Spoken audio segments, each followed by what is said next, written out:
Hello hello students. तो आज हम लोग आ गए हैं लेक्चर नंबर 3 पे। तो आज हम लोग देखेंगे कि ये डेविएशन, एंगल ऑफ डेविएशन कैसे फाइंड आउट करना है। ठीक है, तो ये एंगल ऑफ डेविएशन होता क्या है, एक बार ध्यान से देखो इस फिगर में। ये एक कोई मिरर है, ठीक है, प्लेन मिरर है। तो यहाँ पे क्या है कि एक इंसिडेंट रे यहाँ पे स्ट्राइक किया, ठीक है, मिरर पे इंसिडेंट रे स्ट्राइक किया। अगर ये मिरर यहाँ पे नहीं होता, अगर ये मिरर यहाँ पे नहीं होता तो ये रे कैसे जाता, बिल्कुल सीधा ये निकल जाता। ठीक है, लेकिन यहाँ पे क्या है, मिरर है। ठीक है, यहाँ पे क्या है, मिरर है। ठीक है, ये इंसिडेंट रे यहाँ स्ट्राइक किया तो ये नॉर्मल है। ठीक है, और ये है एंगल ऑफ इंसिडेंस। ठीक है, अब यहाँ पे लाइट क्या है, मिरर के वजह से क्या हुआ, ये रिफ्लेक्ट हो गया, तो ये एंगल आर हो गया। ठीक है, तो डेविएशन एंगल क्या होता है, एंगल ऑफ डेविएशन क्या होता है उसको ध्यान से देखो। ये लाइट जो है ये मिरर नहीं होता तो लाइट कैसे आता, बिल्कुल सीधा ऐसे पास कर जाता। ठीक है, तो ये जो पास करने वाला था और ये एक्चुअल में जो डेविएट हो गया, इस एंगल को ही बोलते हैं एंगल ऑफ डेविएशन।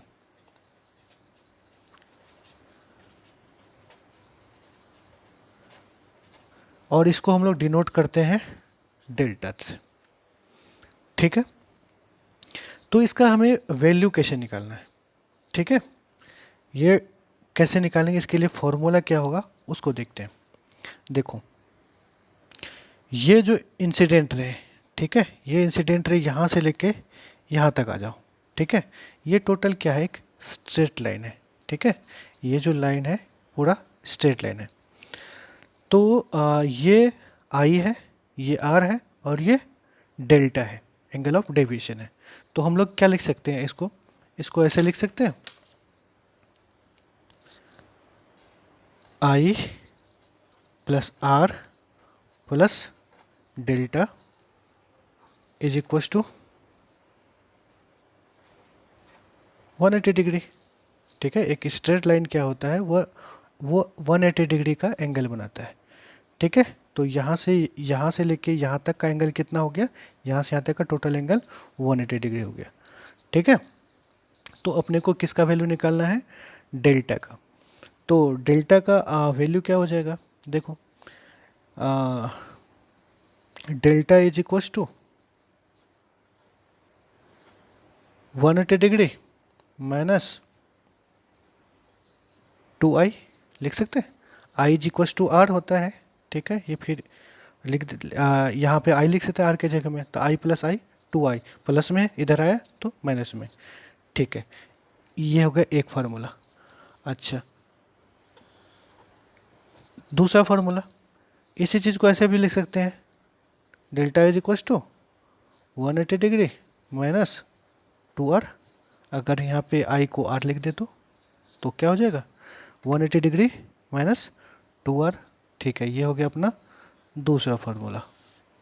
अब तीसरे पे बात करते हैं।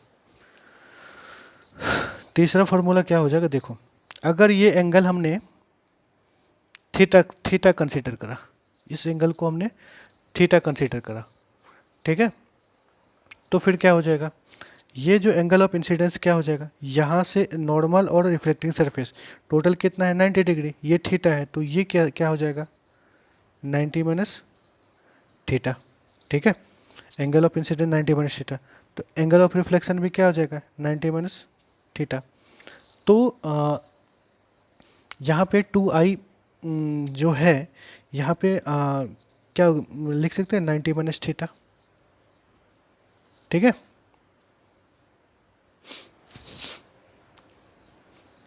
तो लिखो, देखते हैं, delta is equal to 180 degree minus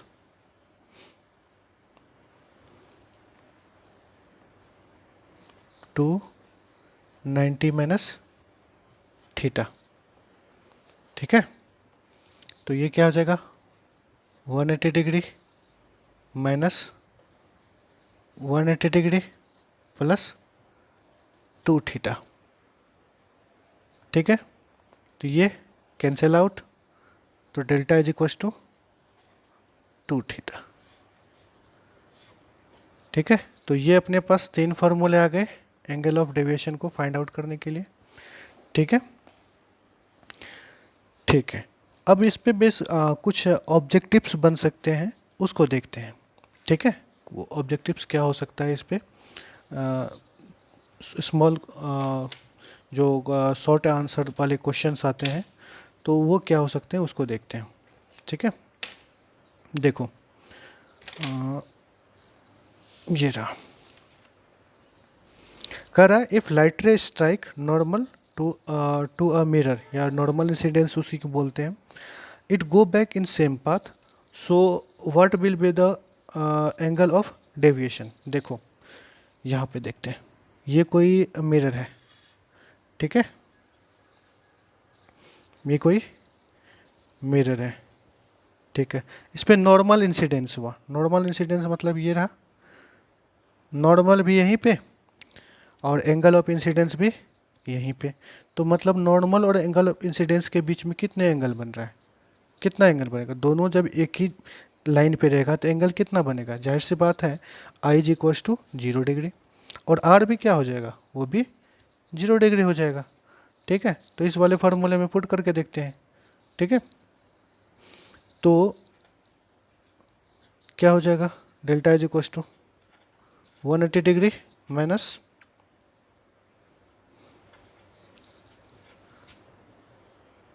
ये क्या हो जाएगा, पूरा पार्ट 0 हो जाएगा।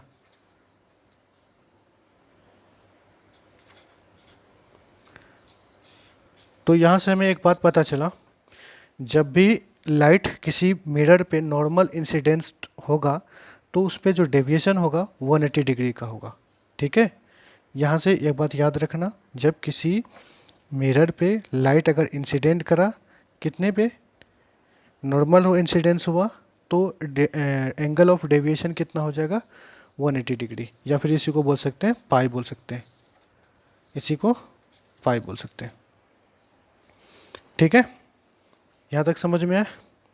चलो ठीक है, नेक्स्ट कॉन्सेप्ट देखते हैं।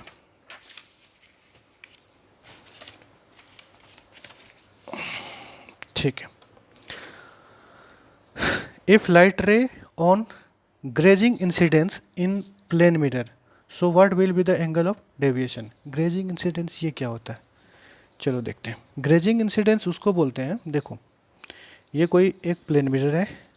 ठीक है, ठीक है, मिरर है। ठीक है, तो नॉर्मल जो लाइट रे है, जो लाइट रे है, इसके कुछ पैरेलल यूं सांप के तरफ लाइट रे इधर ट्रेवल कर रहा है। ठीक है, अब देखो इसमें नॉर्मल कहाँ होगा, नॉर्मल तो हमेशा सरफेस का जो होता है वो परपेंडिकुलर होता है। नॉर्मल क्या होता है, सरफेस का परपेंडिकुलर होता है। ठीक है, तो फिर इन एंगल ऑफ इंसिडेंस और एंगल ऑफ रिफ्लेक्शन कितना हो जाएगा, एंगल ऑफ इंसिडेंस और एंगल ऑफ रिफ्लेक्शन कितना हो जाएगा?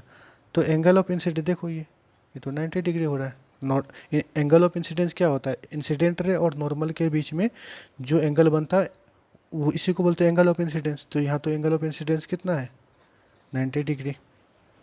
ठीक है, और रिफ्लेक्टेड रे, रिफ्लेक्टेड तो हो नहीं रहा है। ठीक है, एंगल ऑफ इंसिडेंस को लेके चलते हैं। ठीक है, तो डेल्टा इज इक्वल टू क्या हो जाएगा, हमने क्या पढ़ रखा, 180 डिग्री माइनस 2i, आई का वैल्यू कितना है, 90 डिग्री।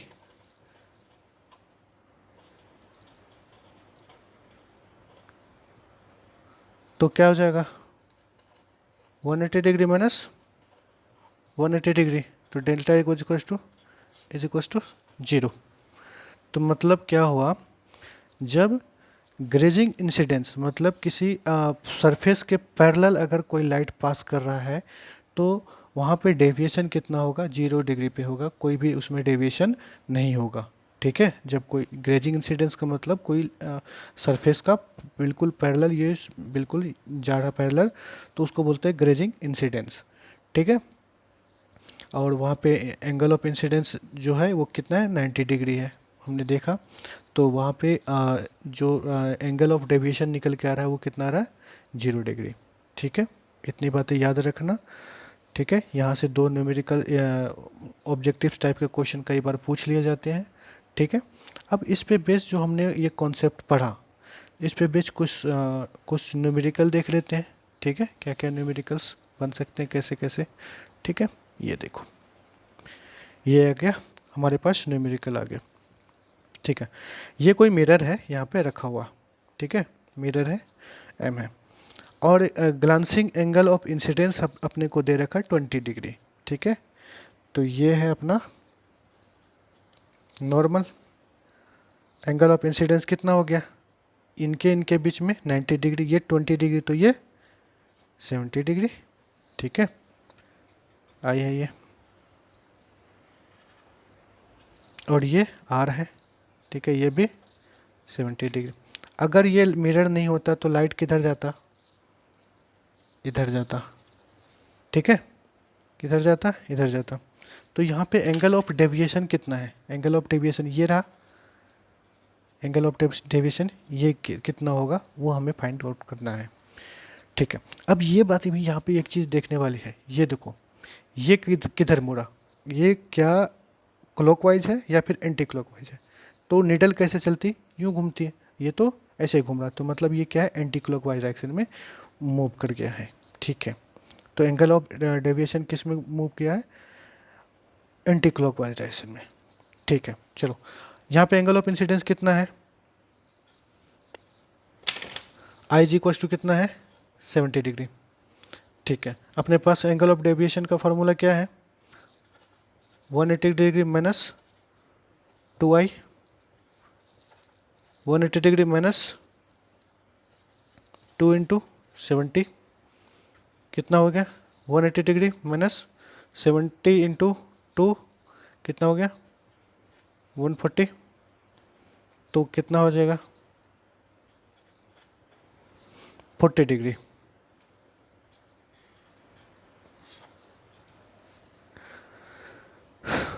ठीक है, ये जो 40 डिग्री आया, आप इसको 40 डिग्री माइनस में लिख सकते हो, क्योंकि ये एंटी क्लॉकवाइज में है। ये जो एंगल है कितना है, 40 डिग्री, किस में है, एंटी क्लॉक में, या तो फिर यहाँ पे माइनस लगा, या फिर तुम आप क्या कर सकते हो, बगल में एंटी क्लॉक लिख सकते हो।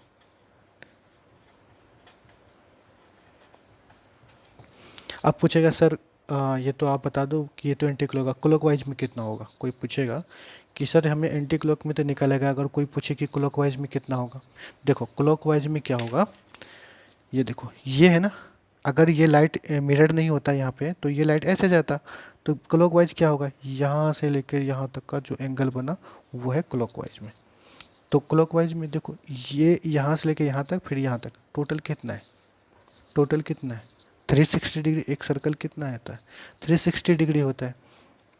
ठीक है, तो 360 में 40 माइनस कर दो तो अपना आ गया, 360 में 40 माइनस कर दो तो वो आ जाएगा हमारा क्लॉकवाइज में। ठीक है, तो निकाल सकते हो,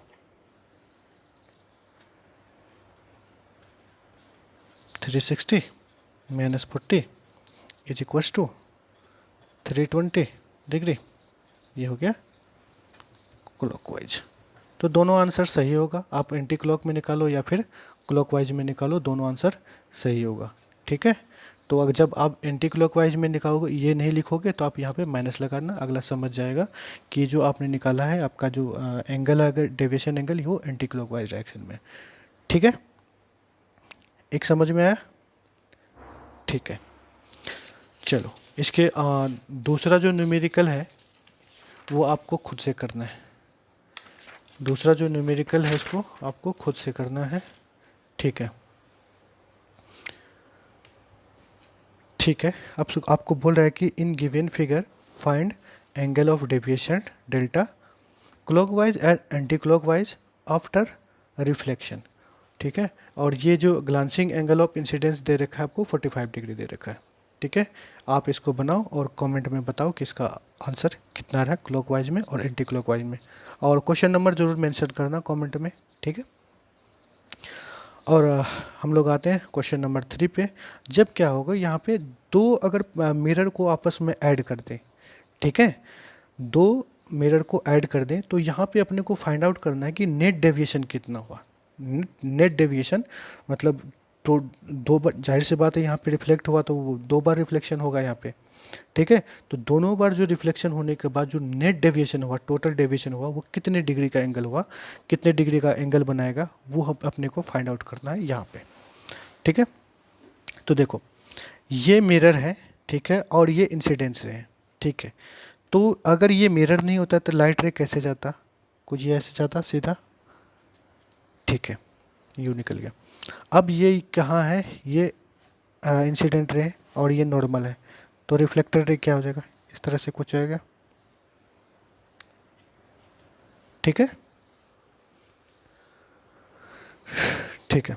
तो ये कितना हो गया, ये 60, एंगल ऑफ इंसिडेंस 60 है, तो एंगल ऑफ रिफ्लेक्शन कितना हो जाएगा 60। और देखो ये नॉर्मल और इसके बीच में 90 डिग्री, ये 60 टू ये कितना हो जाएगा, जाहिर सी बात है ये 30 हो गया। और ट्रायंगल जो है तीनों एंगल का सम कितना होता है 180 डिग्री, तो ये 90 और ये 30, 120, ठीक है। तो ये कितना हो जाएगा बताओ, ये एंगल कितना हो जाएगा,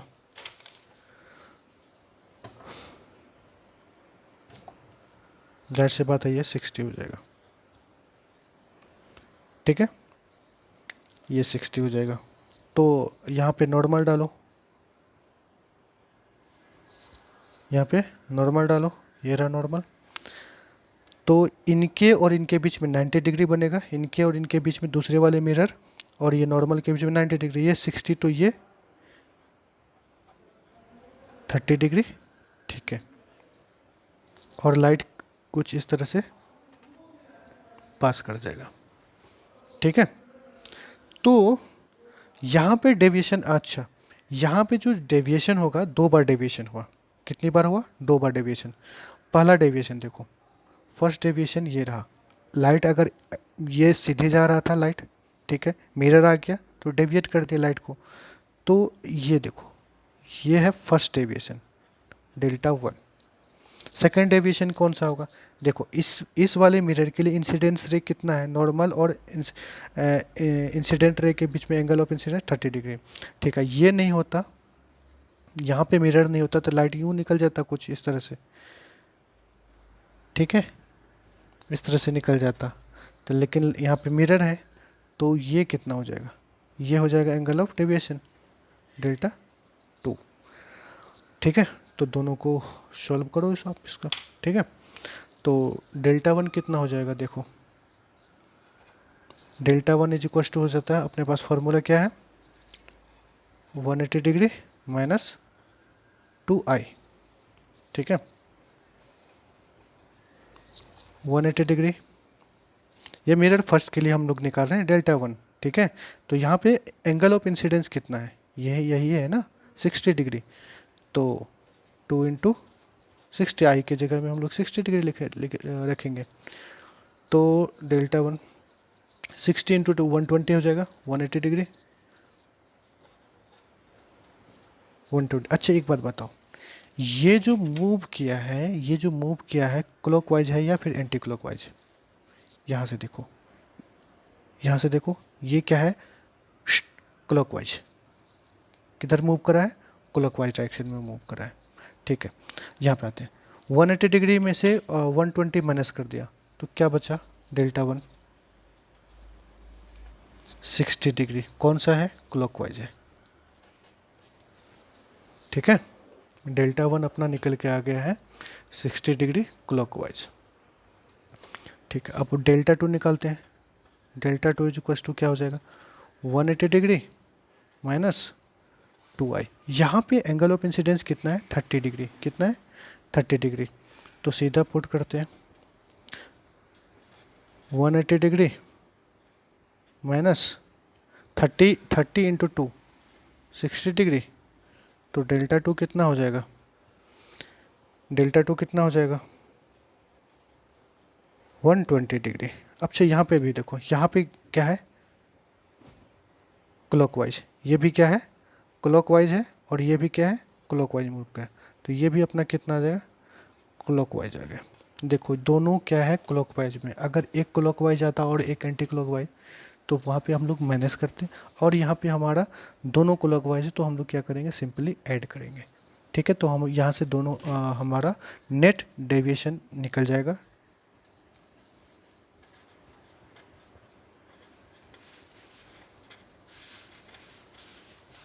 delta one plus delta two, तो डेल्टा वन कितना है 60 डिग्री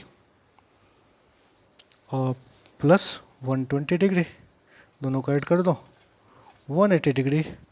कितना आया क्लॉकवाइज। ठीक है, और पूछे एंटी क्लॉकवाइज तो 360 में 180 माइनस कर दो तो वो आ जाएगा अपना एंटी क्लॉक में भी 180 डिग्री आ जाएगा। ठीक है, तो कुछ इस तरह से हम लोग इसका सॉल्यूशन करेंगे, बहुत आसान है। ठीक है, तो बस ये फॉर्मूला याद रखना और क्लॉकवाइज और एंटी क्लॉकवाइज का कॉन्सेप्ट याद रखना। जब दो क्लॉकवाइज है वो दोनों एंगल ऑफ डेविएशन क्लॉकवाइज रहेगा तो ऐड करेंगे, अगर दोनों एंटी क्लॉक अगर निकलता है तो भी हम लोग ऐड करेंगे, अगर एक क्लॉकवाइज और एक एंटी क्लॉकवाइज आएगा तो हम लोग उसको सब्ट्रैक्ट करेंगे। ठीक है, माइनस कर देंगे। ठीक है, थर्ड नंबर आ गया। फोर्थ नंबर क्वेश्चन है। ठीक है, फोर्थ नंबर आपको खुद से बनाना है। ठीक है, फोर्थ नंबर क्वेश्चन एक बार पढ़ के सुना देता हूँ। ठीक है, फोर्थ नंबर बोल रहा है in given figure find net angle of deviation after two reflection. ठीक है, इसमें आपको क्लॉकवाइज में भी बताना और एंटी क्लॉकवाइज में भी आपको बताना है। ठीक है, कितना हो रहा है, और क्वेश्चन नंबर के साथ आप लोग इसका आंसर कमेंट में बताओ कि कितना हो रहा है।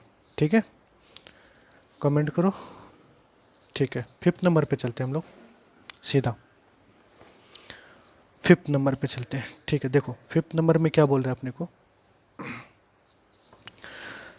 ये देखो इंसिडेंट रे देख रखा है और ये लाइट क्या है इंसिडेंट करा इस मिरर पे, फर्स्ट वाले मिरर पे। तो क्या हुआ कि लाइट जाना चाहिए था ऐसे। ठीक है, लाइट ऐसे ही ना जाकर के लाइट क्या हुआ, कुछ इस तरह से डेविएट हो गया, यहाँ पे आया स्ट्राइक किया। ठीक है, ये 15 डिग्री है एंगल ऑफ इंसिडेंस, तो ये भी कितना हो जाएगा 15। ठीक है, ये 15 तो ये भी 15, तो ये 15 है। ठीक है, तो ये कितना हो जाएगा, इनके और इनके बीच में 90 डिग्री है, तो ये कितना हो जाएगा बताओ, ये कितना हो जाएगा 75 डिग्री। 90 में से 15 गया कितना बचा 75, ये एंगल निकल के आ गया। तो बताओ ये 75 है और ये 75 है और ये 70 है, तो ये कितना हो जाएगा, ये कितना हो जाएगा बताओ, तीनों का सम कितना 180 डिग्री, तो इनको ऐड करोगे तो कितना आ गया 145, तो ये कितना हो जाएगा 35। ठीक है, 35 हो गई ये अपना। ठीक है, तो लाइट देखो यहाँ से है, तो यहाँ पे नॉर्मल किधर होगा, नॉर्मल जाहिर सी बात है सरफेस का परपेंडिकुलर होता है नॉर्मल। ठीक है, तो लाइट कुछ इस तरह से बेंड हो जाएगा। ठीक है,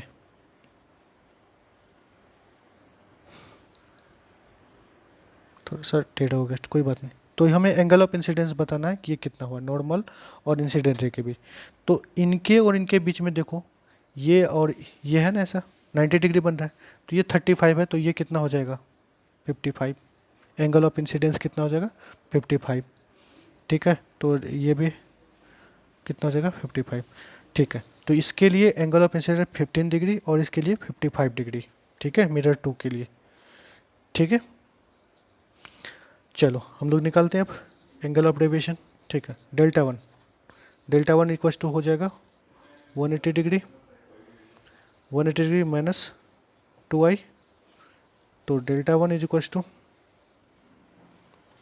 180 डिग्री 15 इंटू 2 30 डिग्री, तो delta one is equals to कितना हो जाएगा, delta one is equals to हो जाएगा 150 डिग्री।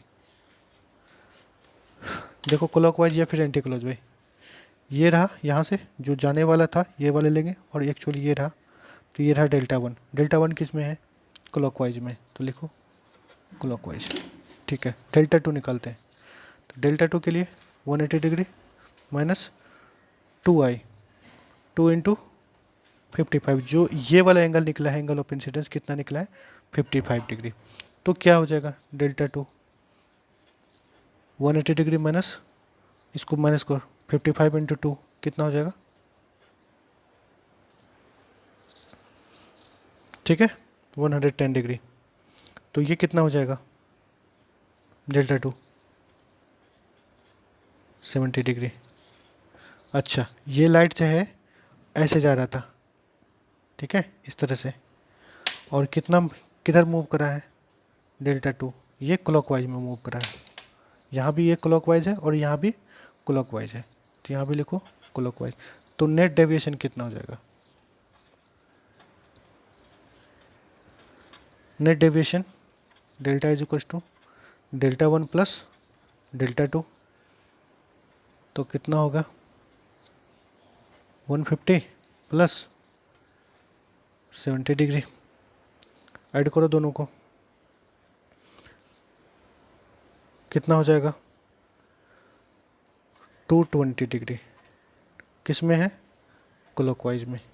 ठीक है, और इसको एंटी क्लॉकवाइज में अगर निकालना हो तो, एंटी क्लॉक में अगर निकालना है तो क्या करेंगे? 360 में से इसको माइनस करेंगे, 360 में से इसको माइनस करेंगे तो क्या क्या हो जाएगा? 140 डिग्री एंटी क्लॉकवाइज।